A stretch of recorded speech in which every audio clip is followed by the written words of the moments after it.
Bagaimana mungkin sosok rider yang satu ini yang mana memiliki dua sifat yang sangat bertolak belakang? Dan tahukah kalian, ia datang dari masa depan hanya untuk mementingkan orang terdekatnya agar bisa menjadi seorang raja penguasa.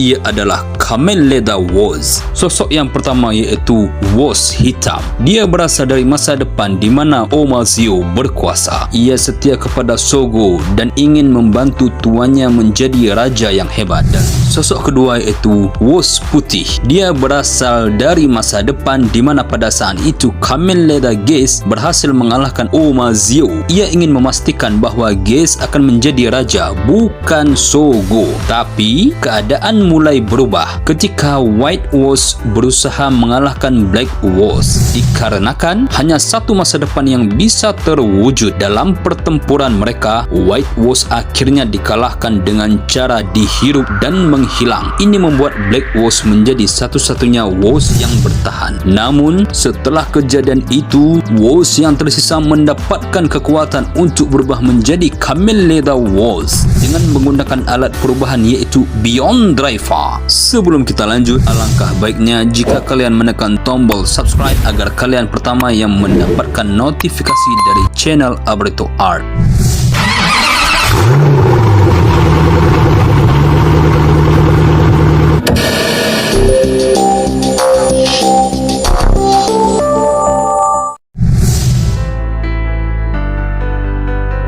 Kamen Rider Woz adalah salah satu Kamen Rider dari serial Kamen Rider Zeo. Nama aslinya adalah Woz, seorang penjaga waktu yang berasal dari masa depan. Ia memiliki kemampuan untuk melihat garis waktu dan memanipulasi waktu. Sebagai Kamen Rider Woz, dia menggunakan Woz Driver untuk berubah yang bernama Beyond Driver dengan tujuan untuk melindungi garis waktu dan mencegah perubahan yang tidak diinginkan. Namun, tahukah kalian, Woz bukanlah sekadar manusia biasa. Ia berasal dari masa depan, tepatnya dari dua kemungkinan masa depan yang berbeda. Dalam cerita Kamen Rider Zeo, masa depan diperebutkan oleh dua kekuatan besar, iaitu Omazeo, versi jahat dari sang protagonis, Tokiwa Sogo. Yang kedua iaitu Kamen Rider Zeo 2, itu masa depan alternatif di mana Sogo menjadi raja yang baik dan melindungi dunia. Karena adanya dua masa depan ini, maka muncullah dua versi Woz yang ada dalam cerita ini. Sosok yang pertama iaitu Woz Putih. Dia berasal dari masa depan di mana Kamen Rider Geist berhasil mengalahkan Omazeo. Ia ingin memastikan bahawa Geist akan menjadi raja, bukan Sogo. Woz Hitam, sosok kedua, dia berasal dari masa depan di mana Omazeo berkuasa. Ia setia kepada Sogo dan ingin membantu tuannya menjadi raja yang hebat. Awalnya, kedua Woz ini berusaha membuat masa depan mereka menjadi kenyataan. White Woz mencuba meyakinkan Geist agar mengambil takdir sebagai raja, sementara Black Woz tetap setia kepada Sogo.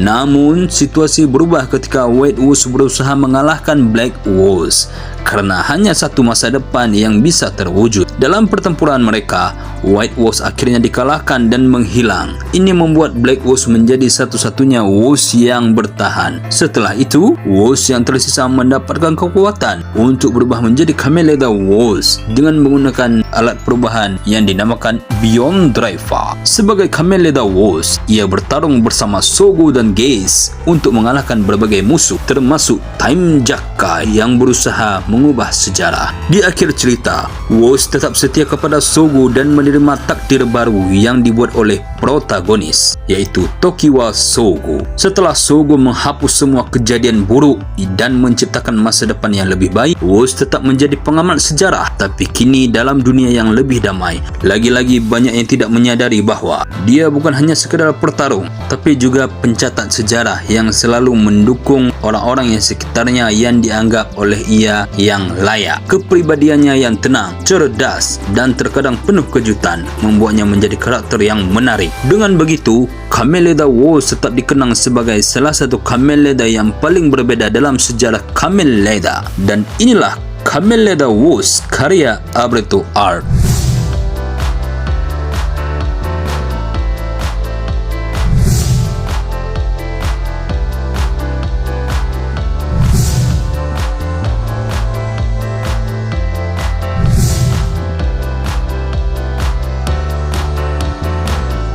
Terima kasih telah menonton video ini. Jika ada ulasan dan masukan, silahkan tinggalkan di kolom komentar. Dan jika kalian yang ingin pertama yang mendapatkan notifikasi dari channel Alberto Art, jangan lupa subscribe.